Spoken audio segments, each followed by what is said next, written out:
You're going to have to knock on the door of a stranger who's watching television, who may be relaxing on their day off. I'm asking you to do what we did, to interrupt someone's life. Like, let's not pretend that that's not what we're doing. But I want you to go to that door prepared to have a compassionate, kind conversation and nothing else. Because what we learned is that as much as people listen to the words you say, they listen to how you say them. But before they hear a word that comes out of your mouth, they examine your affect. They look at your eyes and feel your energy. What I want you to do is what we did with Rodney Reed and treat it like it's an emergency. Be willing to tell people in your own words. So for me, I fight, of course, against mass incarceration and police brutality. But when you knock on a door, you may knock on that door and be prepared to talk about your issue. It may be climate change.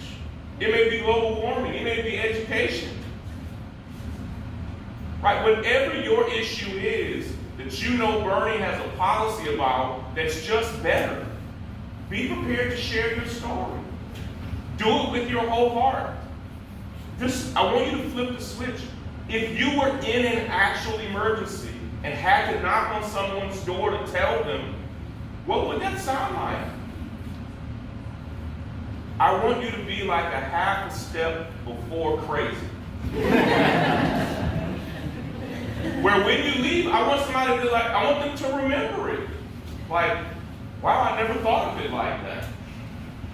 I want them to know, like, oh wow, we voted 33 days. I didn't know. What I find, this will be the 15th event I've done in California, people don't know. They're not thinking of it. They're thinking of it as this far out thing. In fact, because Californians can vote on February the 3rd, technically that actually does mean Californians will be the first people voting. Iowa has caucuses that are unique and different, but Californians will be the first voters.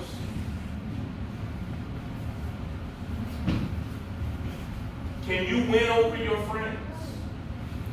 Can you duplicate yourself? Can you win this block? Can you win your block? Can you win your neighborhood? That's what it's going to take. I don't see how we win if we don't win San Jose. We don't win the Bay. We don't win Northern California. It's that pressing. And I don't think this is the crowd that needs me to explain to you why it is an emergency. Just so you know, I just want to say this. I'm a volunteer. I'm not a paid staffer for Bernie. I love the paid staffers. I'm not one. I am just like you. I'm here on my own time, on my own dime, doing it because it's that important. I honestly believe that Bernie is the only candidate that could defeat Donald Trump. I believe that. I earnestly, honestly believe, intellectually, emotionally, that Bernie would have defeated Trump in 2016. Yeah. But here's the game, though. That's not it. You don't just leapfrog to going against Trump. You have to win the Democratic primary. So, how do you win the Democratic primary without California? It is damn near impossible. We have to win. On Friday, I fly back to New York. And I'll be working in South Carolina, Nevada, and New Hampshire, and Iowa. I'm not even sure I'll be back before February the 3rd. It's on you. So you have to take this up and start seeing yourself, not even just as a volunteer, but as an organizer. And do it, listen, like your life depends on it. Many of us in the room have people whose lives have already been horribly impacted by this administration.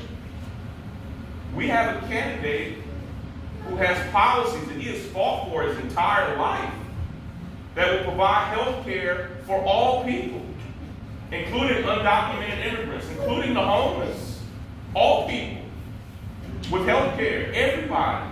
We have a candidate, listen, I think this is the only campaign that would ever even invite me to the table. No, to write. I literally helped write Bernie's racial justice policies. And here's what I know.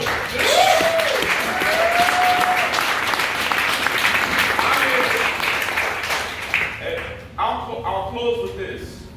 I'm able today to go to Bernie Sanders' website and look at those policies.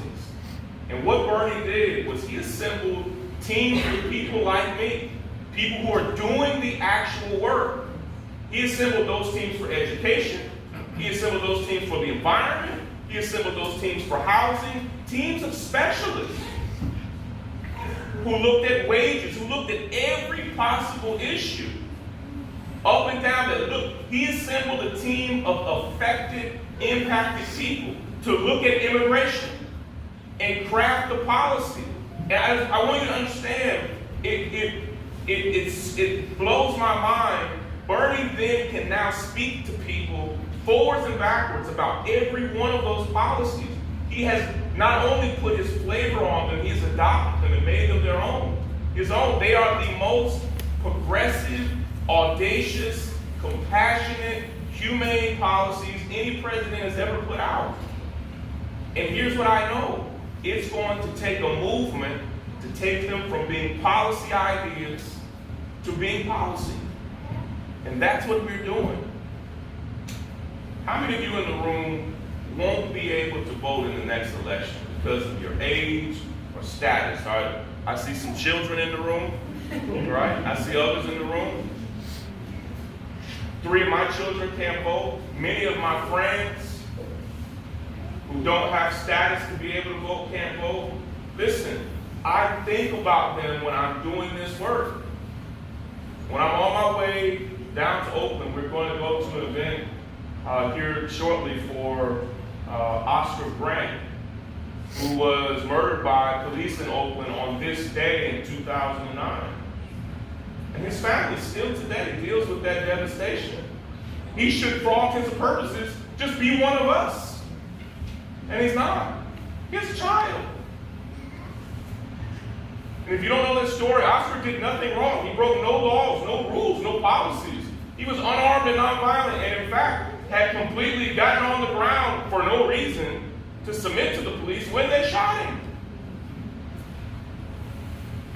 I know the family of Emmett Till, who was killed in 1954. His family is still fighting for justice for him. Cousins and great cousins and others who are still fighting for justice. And when I go down there to Oakland today to be with the family of Oscar Grant, it would give me great peace to know that you all have made the commitment to do the work here.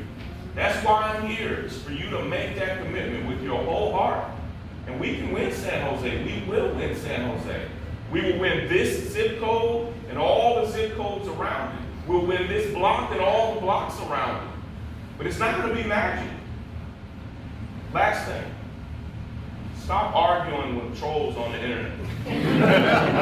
Right? Like, go on, it's 2020, okay? Like, it's the day for you to start some new habits. Start seeing every moment, every minute as a day that you could be making phone calls and knocking on doors for Bernie. Every argument you have with my trolls or Bernie's trolls is a waste. It's not swaying a voter. They may not even be in this country. Who knows who? Those could just literally be companies funding it to distract us. We don't even know who those people are. Focus and do the hard work that it's going to take for us to win. And we will win. I believe it in my heart because I know we have what it takes. Listen, I've got to go, but I love you all. Bernie loves you. He does this work for us. Let's push like our lives depend on it, all right? Thank you so much.